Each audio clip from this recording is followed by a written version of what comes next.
Welcome friends. In this tutorial, we will be learning about encapsulation.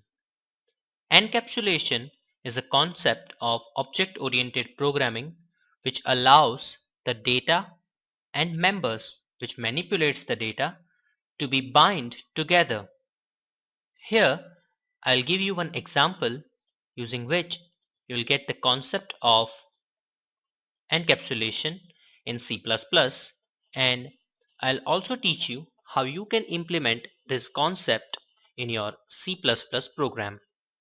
Here I have written one source code, and as we always do, I will explain the code to you. We have a class box, and here we have this tag public.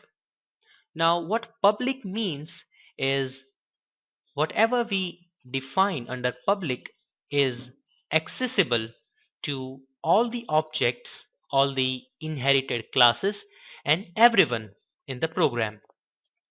So whatever we define in this public tag is publicly available. We have one method which is getVolume, which is returning the volume by multiplying length, breadth, and height. This is our simple geometry. Now we have more three methods which we will talk in a minute. But here we have this private tag. Now what private tag does is it makes everything defined under a tag private. That means the only box class and its member can access these memory size. That means length, breadth and height is inaccessible out of the box. So let me give you a quick example.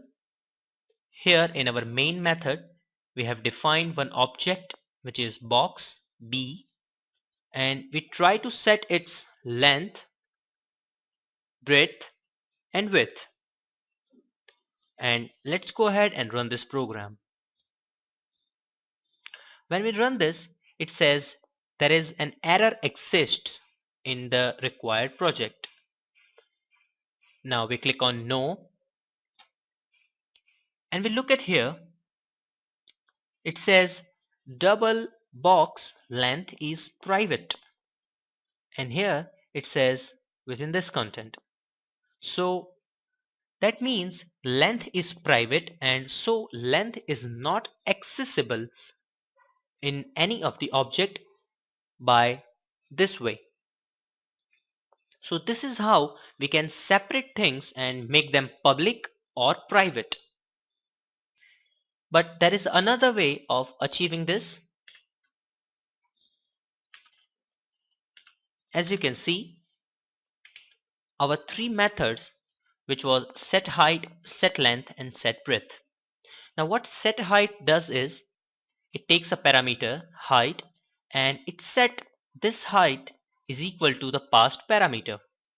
And as we know that this set height is a member of our box class, so in that way it has the access to all these private and all these private properties and other things. So in this way we can set height, we can set length and we can set breadth. So we are using that b.setHeight and 10. So it will take the parameter 10 and set it to the height. And let's see if this works. The volume is 1000. So in this way we can use this encapsulation to make our data safe from the unreliable changes that may have occurred with our data inside our program. Thank you.